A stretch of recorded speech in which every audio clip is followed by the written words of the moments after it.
गे च सुरेन्द्रे च कौशिके पाद संस्पृशि निर्विशेष मनस्काय श्री वीरस्वामिने नमः। आरहत वाङ्मय में कहा गया है, लाभा लाभे सुहे दुखे जीव ए मरणे तहा समो निंदा प्रशंसासु तहा मानाव मानवो अनिश्यो इहम लो ए परलो ए अनिश्यो वासी चंदन कप्पो ये असने अनसने तहा। आदमी के जीवन में द्वंद्वात्मक स्थितियां समुत्पन्न हो सकती हैं, जैसे लाभ अलाभ, सुख दुख, जीवन मरण, निंदा प्रशंसा, मान अपमान, कभी चंदन आदि का लेप सेवा और कभी कष्ट प्राप्ति, कोई कष्ट देने वाला दे दे। ऐसी विरोधी स्थितियां यानी अनुकूल और प्रतिकूल परिस्थितियां हमारे जीवन में आ सकती हैं।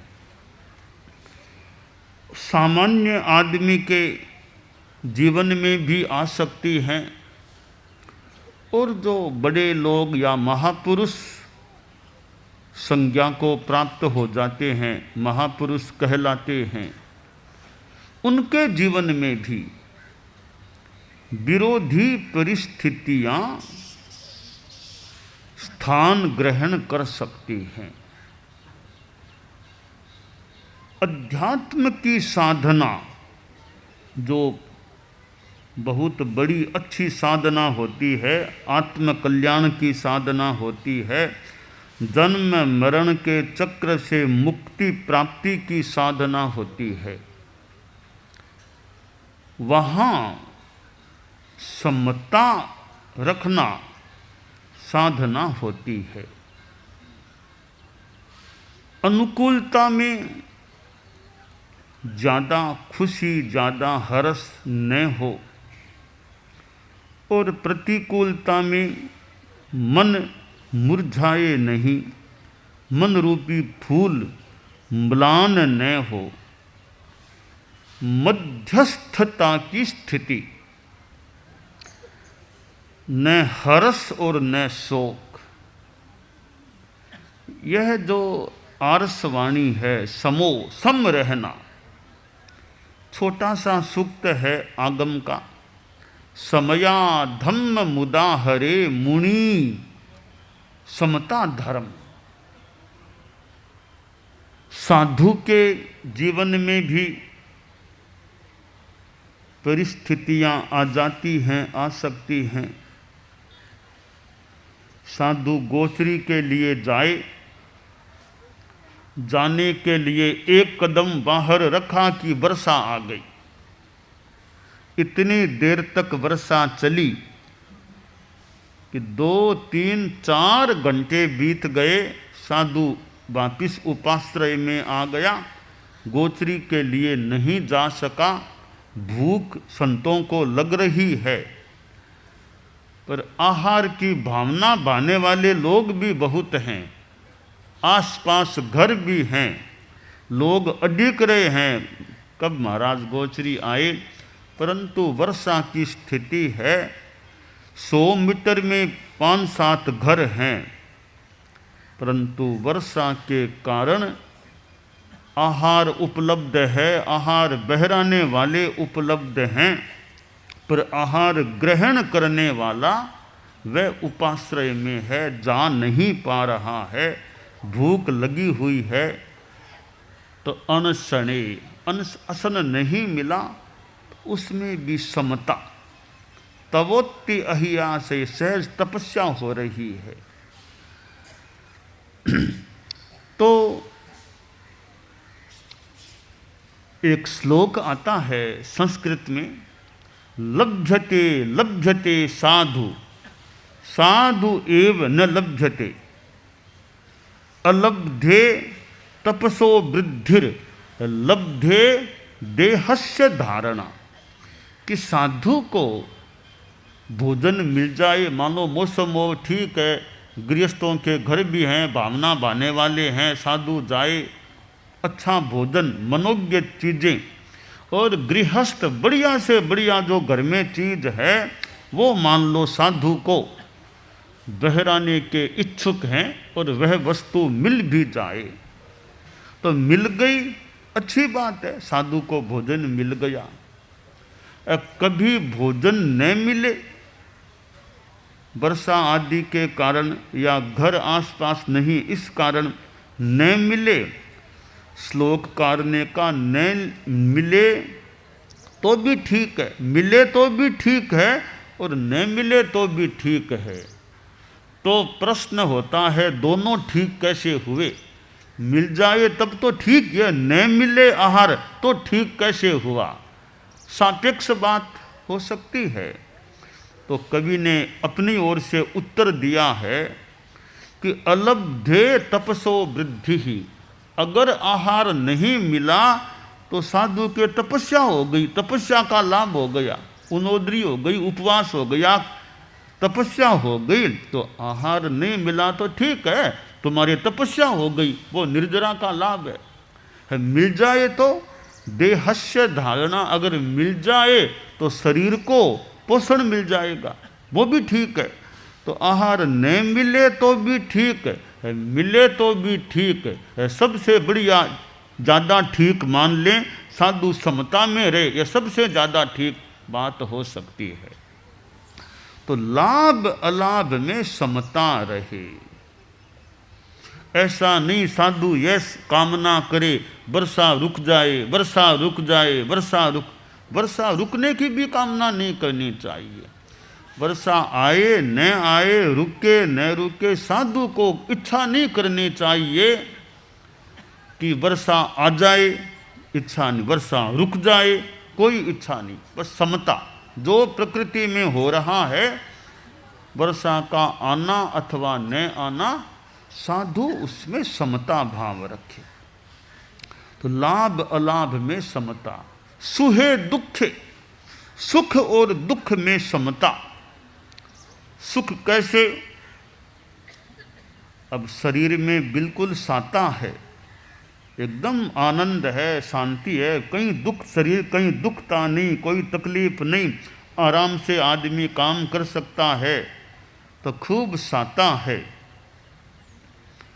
और बाहर से प्रशंसाएं हो रही है, लोग बड़े भक्ति कर रहे हैं, तो सब सुख अनुकूल है ये स्थितियां। कहीं दुख हो जाए, शरीर में तकलीफ हो जाए, कभी पेट दुखने लग गया, कभी और कहीं तक दर्द हो गया, तो दुख हो गया, तो समता। सुख है तो भी समता, दुख आ गया, कष्ट आ गया तो भी समता। सुहे दुखे, सुख दुख में समता। सुख है तो ज़्यादा खुशियां नहीं मनानी चाहिए। कोई प्रशंसा हो गई, अखबार में खूब बढ़िया नाम हो गया, प्रशंसा हो तो ज़्यादा खुशियां नहीं मनानी चाहिए। कोई निंदा कर दे तो दुखी नहीं बनना चाहिए। सुख दुख में समता, जीवन मरण में समता। अब कोई की मृत्यु हो गई तो ठीक है, प्रिय का वियोग होने से कष्ट हो सकता है, और किसी को बहुत लंबा जीवन काल मिल गया है, खुद को भी लंबा जीवन, अच्छा जीवन काल मिले, कभी लगे अब तो मृत्यु निकट आ रही लगती है, तो समता। जीवन लंबा चले तो भी शांति, लगे मृत्यु का समय आ रहा है तो भी समता। आचार्य भिक्षु की बात कभी लागे आयुष्य निकट, आयुष्य अब समाप्ति निकट लग रही है, करन मोतरो भय मारे, मौत का भय नहीं। समता की बात है कि मौत का भय न हो।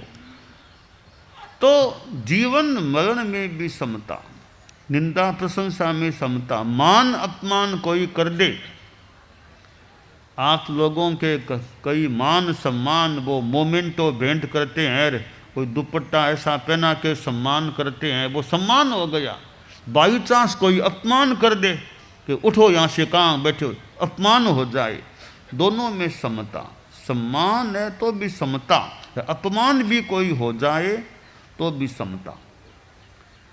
और यहाँ तक है, कभी तो कोई आके इतनी सेवा करे, शरीर के चंदन का लेप करे, बहुत सेवा करे, कोई उल्टा कोई शस्त्र लेकर मारने की चेष्टा कर ले, तो भी दोनों में समता।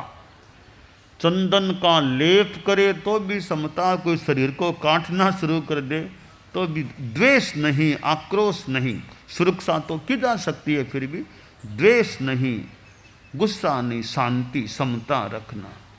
तो यह समता धर्म जैन शासन में, जैन शास्त्र में हमें यह समता धर्म की बात प्राप्त होती है। तो साधु को तो समताधारी होना ही चाहिए, समत्व का साधक साधु तो हो ही। और समता है तो बड़ी शांति सुख रह सकती। आदमी के मन में किसी प्रकार का भय न हो, कोई डर न हो, न मौत का डर है, न बीमारी का डर है, न अपमान का डर है, कोई डर नहीं। निर्भय आदमी, अभय आदमी, बीत भय आदमी कितना सुखी हो सकता है। आदमी को गुस्सा नहीं, कोई कुछ भी कह दे, कुछ बिल्कुल गुस्सा नहीं, तो वीत आक्रोश, आक्रोश रहित चेतना वाला आदमी कितना सुखी हो सकता है। और किसी से बहुत राग भी मोह नहीं, क्यों राग ज़्यादा हो तो भी दुख पैदा हो सकता है। तो राग नहीं, भय नहीं, आक्रोश नहीं, वह आदमी कितना सुखी हो सकता है। भले बढ़िया बंगला उसके पास न हो, भले एसी की व्यवस्था उसके लिए न हो, भले उसे बड़ा पद न मिले, भले सम्मान न मिले, वो आदमी कितना सुखी है जिसके कोई भय नहीं, कोई गुस्सा आक्रोश नहीं, ज़्यादा राग भी नहीं। ऐसा आदमी कितना सुखी होता है। तो परम सुखी बनने के लिए आदमी को समता की शरण में जाना चाहिए। धम्मम शरणं प्रवज्जामि, धर्म की शरण में जाता हूँ, यह समता धर्म है। तो समता धर्म, केवली प्रज्ञप्त धर्म की शरण में रहना, यह परम सुख प्राप्ति का मानो एक उपाय है, मार्ग है। जीवन में विरोध भी हो सकता है और भक्ति करने वाले लोग भी मिल सकते हैं। परम पूज्य आचार्य श्री तुलसी का और पहले आचार्य भिक्षु का विरोध का प्रसंग भी, और सम्मान के, भक्ति के सम्मान के प्रसंग भी। तो गुरुदेव तुलसी का लंबा आचार्य काल रहा। हमारे धर्म संघ में तो सबसे ज़्यादा आचार्य काल आज तक के इतिहास में आचार्य श्री तुलसी का रहा।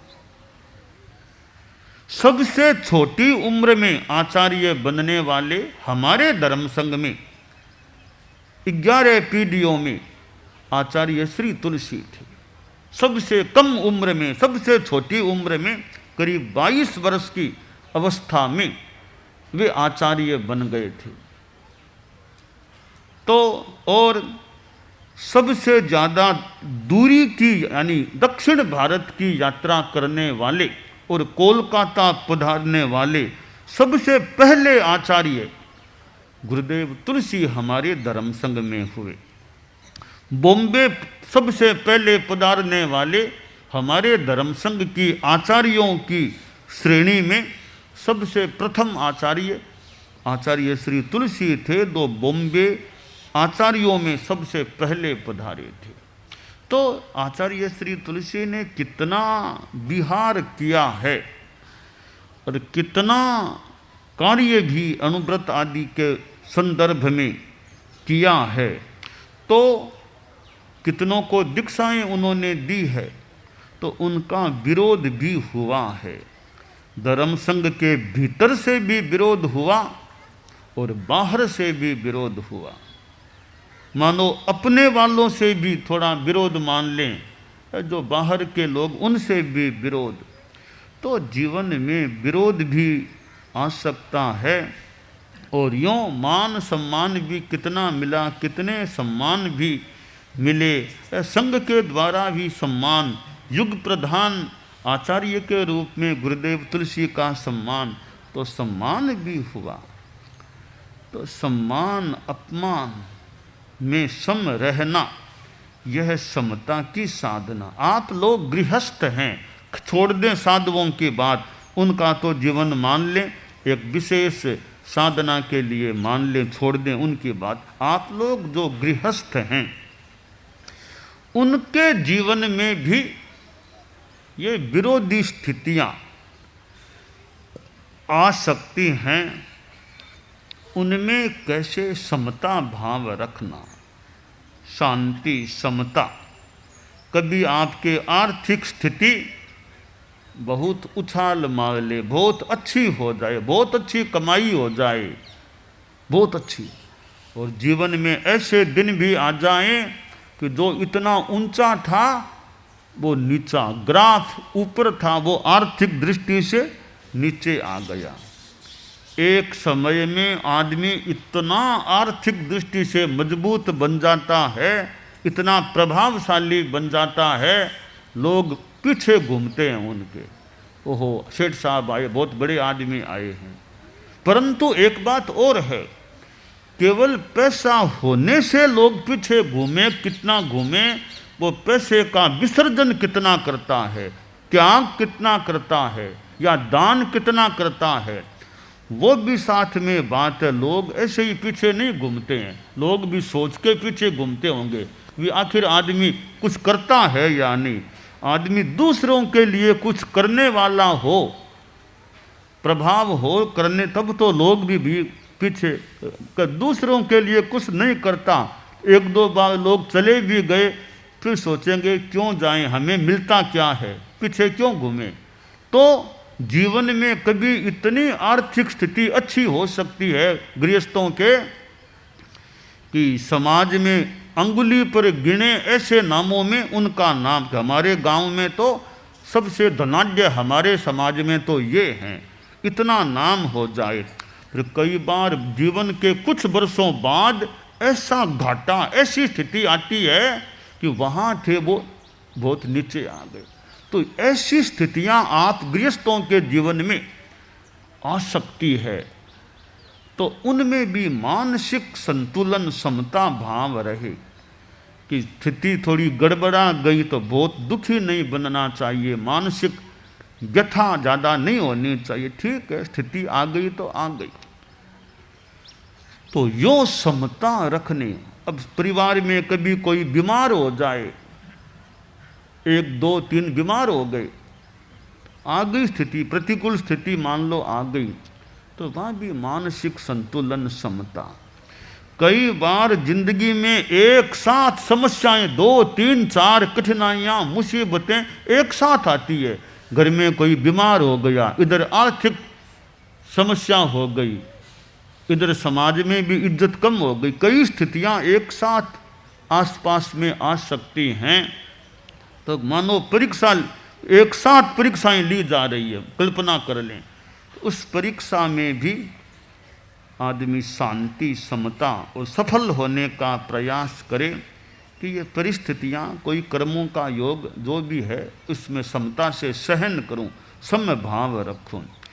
तो गृहस्थ भी साधना की दृष्टि से समता के अभ्यास से आगे बढ़ सकते हैं। वह समता का भाव हम सब का पुष्ट हो जाए तो फिर परिस्थितियां ज़्यादा हमें प्रभावित नहीं कर पाती। वाटर प्रूफ प्रभाव नहीं पड़ता यूँ पानी का। तो हमारी साधना समता की मजबूत हो जाए, फिर चाहे कोई अपमान कर दे, चाहे कोई कुछ भी बोल दे कर दे, कोई बात नहीं, समता कोई खास बात नहीं, छोड़ो कोई बात नहीं, कोई बात नहीं, यूँ मन को शांति में रखे तो यह हमारी साधना हो सकती है। तो जैन शासन में, जैन शास्त्रों में, जैन आगम में जो ये बातें हमें मिलती हैं, कितने अच्छे संदेश प्राप्त होते हैं। और भी धर्म ग्रंथों में अच्छी बातें मिल सकती हैं।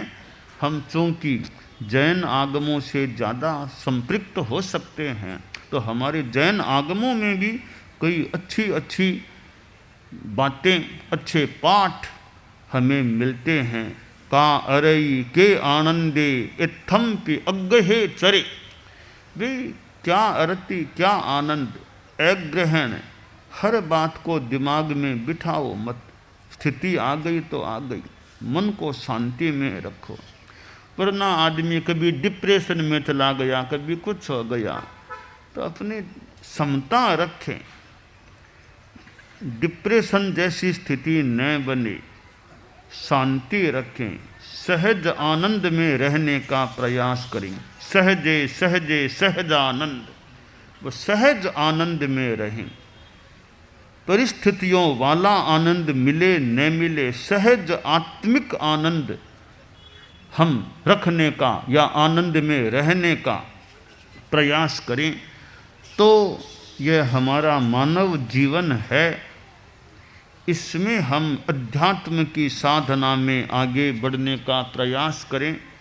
त्याग, तपस्या, संयम, ये तत्व हमारे जीवन में बढ़ते रहें कि धर्म का संचय करें। कर्तव्यो धर्म संचय है, धर्म का संचय। आप लोग गृहस्थ हैं, पैसे का मान लो संचय करते हैं कि पैसा पैसा और कमाई करें, बैंक में जमा करा दो, ब्याज आता रहेगा और बढ़ जाएगा। तो पैसे का आप लोग संग्रह करने वाले कर सकते हैं, धन का संग्रह करते हैं, तो धर्म का भी संग्रह करें कि धर्म कितना हो रहा है, मेरे उपवास कितने हुए, और कोई एकासनाक हुआ कि नहीं, जप करता हूँ या नहीं, सामायिक रोज होती है या नहीं, 50 वर्ष पार हो गए, अब सामायिक मेरे होती है या नहीं, रोज एवरेज में रोज सामायिक का प्रयास कर। ये धर्म का संचय करें, क्योंकि धन का संचय है, वो संचय तो काम आ जाए, कभी काम मान लो कितना आए, आ जाए, आ भी सकता है, इस जीवन के बाद वो क्या काम आएगा। धन का संचय इस जीवन के बाद क्या क्या काम आएगा।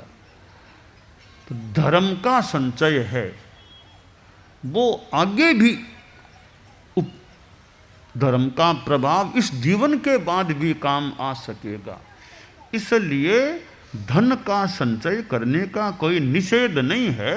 जैसे गृहस्थ है, स्थितियां है, धन भी चाहिए मान लें, परंतु धर्म को भी गौण, एकदम गौण न करें, भी धर्म का भी संचय करें। धर्म का तैयार टिफिन अपनी, जैसे वो दान पेटी में के दान डालो, दान पेटी में डालो, तो ये धर्म चेतना की पेटी मान लें, इसमें धर्म का दान, धर्म करते रहो कि रोज कुछ करते रहो। अपना जीवन में समता, शांति, अहिंसा, ईमानदारी, नैतिकता, ये तो रखने ही चाहिए। और भी धर्म सामायिक आदि आदि के रूप में, तपस्या के रूप में, इस बार कितनों ने वो 21 रंगी और कितने मास खमन, क्या क्या तपस्याएं इस हमारे प्रवास में, बृहत्तर मुंबई में कितने कितने लोग 21 रंगी में सहभागी बने होंगे। कहाँ कहाँ के इस बृहत्तर मुंबई के लोग, कितने कितने लोग मास खमन या उससे भी अधिक तपस्या के साथ जुड़े होंगे। तो हमारे चारित्रात्माओं में भी